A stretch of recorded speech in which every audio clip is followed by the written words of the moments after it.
Hey everybody, welcome back to episode 7 of Ships and Giggles. It's business, and it's my first video since getting back from Boston and got the Arizona. You're seeing some of the fun escapades I've had in this so far. It's an interesting ship. It has weaker normalization than the New Mexico, and what that means is that it doesn't penetrate as often. And this is actually the reason why the Scharnhorst, at the very least, maybe some of the other German battleships are actually going to do pretty well, because they're going to have a high level of normalization, which means that they'll be able to penetrate at sharper angles. What this doesn't mean, though, is that you're going to get citadels on everything, because generally it's going to be low penetration. So, look at the New Mexico matches that I've shown, for instance, where I get 18, 20, almost 30,000 damage non-citadel salvos. That's basically what will be the case. I'm not saying those damage totals, but that's what you can probably expect to be the situation with a ship like the Scharnhorst, or perhaps some of the other German battleships as well. I don't know the specific details about them, but anyways, yeah, it's an interesting ship though. Incredibly accurate at times, but I bracket like fucking crazy with this ship. Bunch before, or ahead or behind the enemy ship that I'm firing at, and it's pretty frustrating, to be honest with you. I do like it, but there are some serious drawbacks, of course, but that's for a later time when I get a little bit more in depth with the overview of that, and I don't know exactly when that'll be. I still have the Texas review to do, and I suspect that'll be within the next week. So, although I do need to get a lot of footage for that one, unfortunately, I seem to unfortunately miss out on a lot of my own matches to record as well, so it kind of sucks. But now I know I said that this was my first video of coming back, and technically that's not true, because I did Sake Bomb and I had a lot of fun making that one. It actually only took me a couple hours, and that kind of surprised me. I had the idea floating around in my head, a few ideas. One, I absolutely wanted to make a video called Sake Bomb, because that was just too good to pass up. And I had an idea with the other trailers that I hadn't been able to find or download, which I finally did off of Wargaming's EU YouTube page, and I downloaded those and I cut them apart, and basically in Power Director I just threw them all over the place. I just tossed them around and completely disassembled the videos, and then I put them back together using a mild narrative, and hence the name, of course, and hence the general destruction of the US destroyers, and then the overall victory with the US cruisers opening fire and destroying the enemy battleship, or I'm sorry, enemy carrier, and that sort of thing.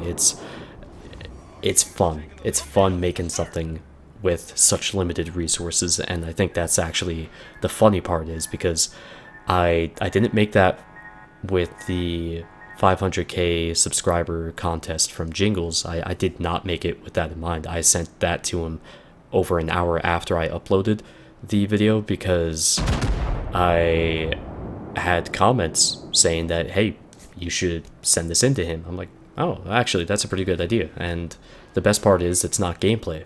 Like, I thought that was a great idea. Cool. And the reason I thought that was a good idea was because, well, he didn't say anything about it had to be gameplay. Just said World of Warships video. I'm like, cool, I can oblige. And not only that, I can be creative and be different.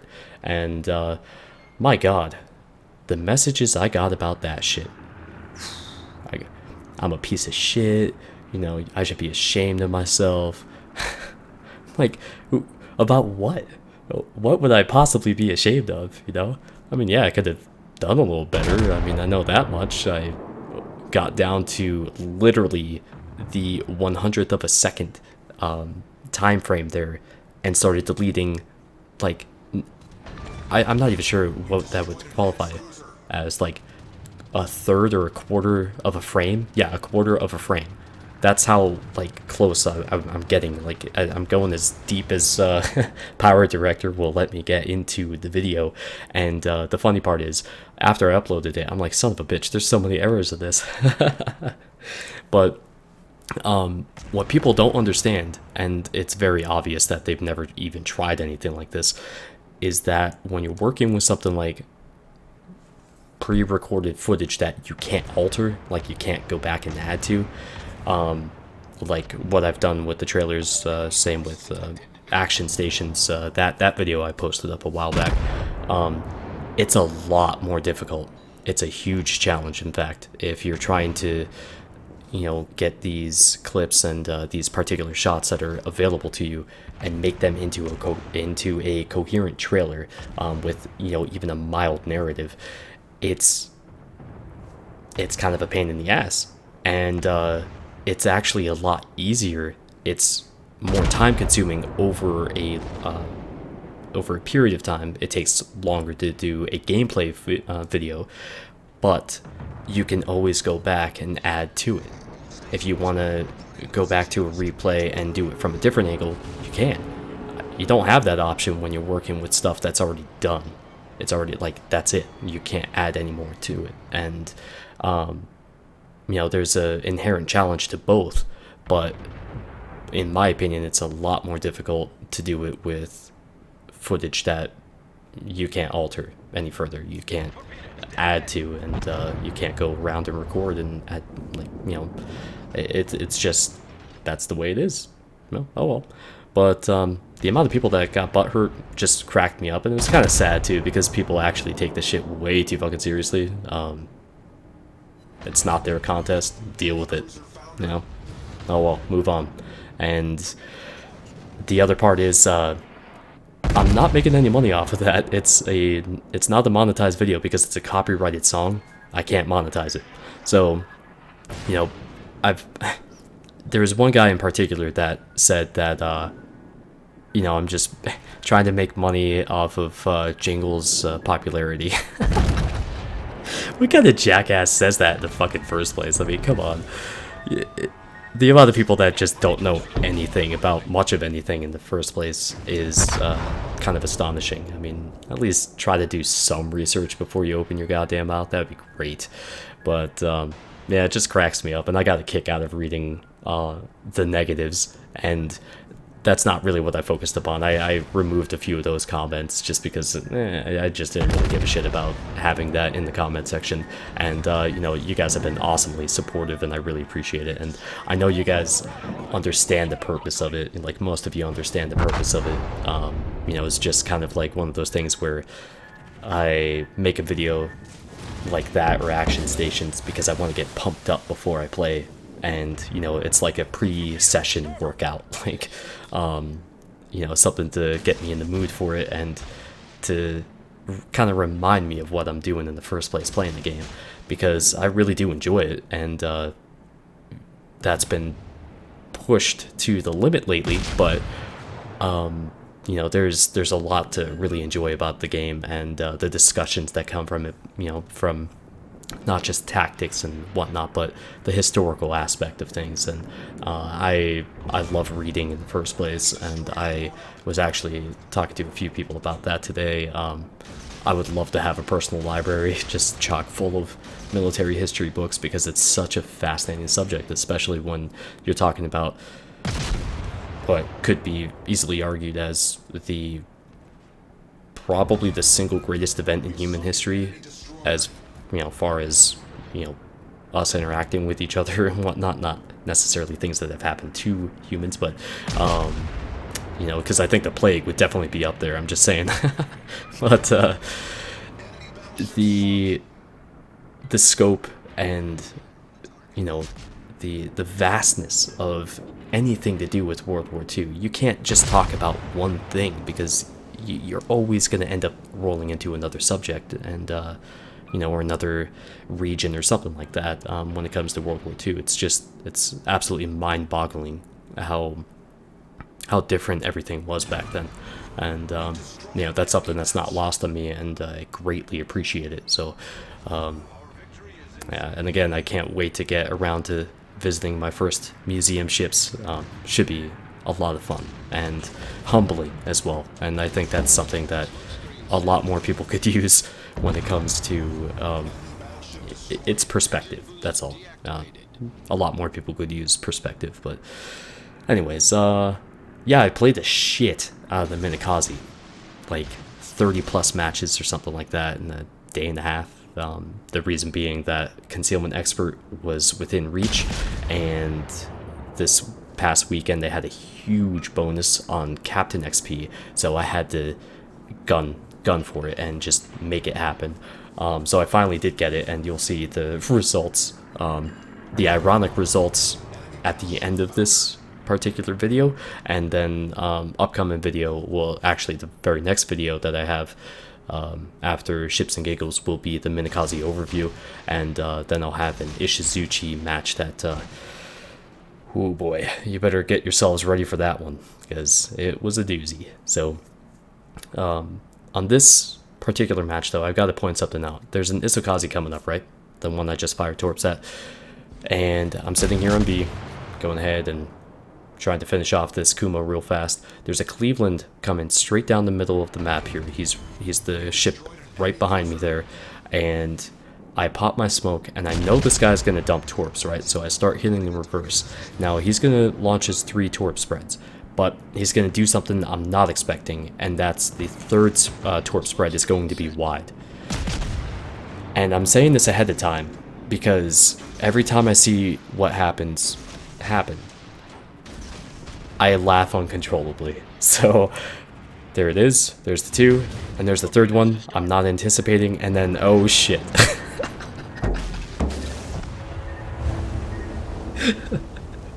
Oh my fucking god. I had no idea that I employed a bodyguard. Just wow. Yeah, I had some crazy shit happen, and basically you're watching all of it. So Kiev, The Sims, yeah, I'm not taking part in this at all. I'm just gonna dump a set of torps in case I need to hold on to a couple others.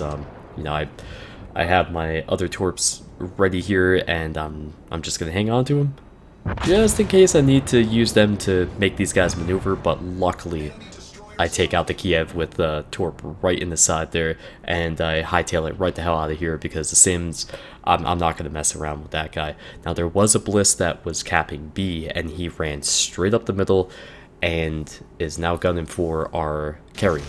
So pay attention to that last one. You saw how I kind of spread those torps out to, you know, anticipate his maneuvers and stuff. Well, the third torp spread was exactly on his current heading, all right? And I'm pointing this out because it's really worth mentioning that tunnel vision exists for all ship classes, all tiers, and that's the third torp spread. He's not moving, he's not adjusting, now he is, and goodbye. I didn't have any words for that one, but it gets a little bit more incredulous actually, because of the fact that the Sims here is a gunboat, and I'm just well, I guess I'm lonely too. I haven't really been playing Divisions much. I'm just a lowly Minokui here, and he should just charge right the hell in and annihilate me. That's what I was expecting. But he doesn't play to his strength, so this guy must have just recently bought the Sims, because if I were in that ship, or any US destroyer, I would have charged right at the damn Minokui, especially knowing that, you know, he's already launched torps like I did when I first came around the corner.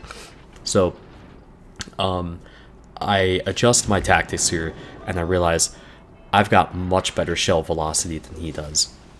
I'm going to be a lot more effective if I'm playing against him at range. So I put the distance between he and I, because he's going to have a hell of a lot harder of a time hitting me than I will him, because arc and shell velocity. So am just kind of picking on him, trying to whittle away as much of his HP as I can. We get into the center of B here in proxy spot. He manages to take out most of the health on that Congo and actually end up killing him, I think. And then I pop around and get back into another little gunfight against him. So, taking out 2 tier 7 destroyers in the match made me feel pretty good. But taking out 3, that's not bad. So especially because all 3 were gunboats, and I didn't really expect that at all. This was a really hard fought match for me, and it ended up being a loss, of course. But yeah, and then here is by far the best example of damage saturation I've ever been able to record. So Yevny surprises me, and I'm like, oh shit. Well, I get 1 torp hit and pay attention to the damage, a 2nd torp hit, and then a 3rd, and then finish him off with the guns. Yeah, they all hit the same damn spot, so there was no more damage left to give for torps. But yeah, just wanted to share that with you because it seemed like a pretty good thing to show as far as those people who don't understand or haven't seen damage saturation. That's a picture-perfect example for you. So, this New York, he knew the other Minokui was there. I don't know if he actually knew if I was there, and I came charging in, all gung-ho, and decided to throw down my torps into his side. That was pretty nice. So, here's the match that I had Concealment Expert with, and my first match with it on the Minokui, and it's ironic because I pretty much spent a good deal of this match within the 5.4 concealment range. So of course I do, right? Because why would I be stealthy? Why would I sit back and, you know, fire off torps from a distance and that sort of thing? I don't know, but I somehow managed to beach myself one way or another, so that's pretty awesome. God, this shit sucks. I'm so tired of this crap happening. Like, I should have just a little bit more leeway there, maybe. I mean, whatever. But, I mean, surely I'm dead here, and this is an embarrassing-ass way to die. Or am I? Hell yeah. Nerves of steel for that one. Alright, and for the last couple of minutes here, I'm just going to mention a couple things about streamlining my process. And by that I mean, I have a 10-second intro only for ship reviews. I'm very specific about my usage of it, and there's a reason for it. But I'm streamlining this for the same reason, because it takes a lot of time. And putting a few clips together, you would be amazed how much time it actually takes, because they're all different. And I don't have footage a lot of times to be able to do that, so I got to go into the game, load up a training room, assuming I've got that working, and I need to, you know, go through replays of, you know, other matches and training room matches to be able to, you know, put something together and try to make it different from a previous one, that sort of thing. It's just time consuming, and so I decided to make a themed intro for cruiser, destroyer, and battleship reviews, and you'll see those at the end here. The battleship one does need a bit more work. I'm gonna go back in and work on that a little bit more, so that's not finalized, but I just wanted to point that out because it's important it is for me to reach the goals that I'm setting for myself prior to the release of the German battleships, because that's going to take up a lot of time, and you know, there's a lot of ships I really just don't want to play, and a lot of tiers I really don't want to play, namely actually tier 8, 9, 10. I mean, save for a couple ships really, but yeah, that's how it goes. But yeah, I'll be streaming today at 3 p.m. Eastern, I think. Yeah, 3 p.m. Eastern. Probably just for a few hours. I plan on doing a bit longer on Thursday, and hope you enjoyed today's video, guys, and best of luck to you in your World of Warships matches. I think everybody right now needs quite a bit of it, but I appreciate the support as well, and there's a lot more stuff to go over in the coming videos, so hope you hang around to watch all that, but I'll see you back here next time. Take care. We destroyed an enemy battleship.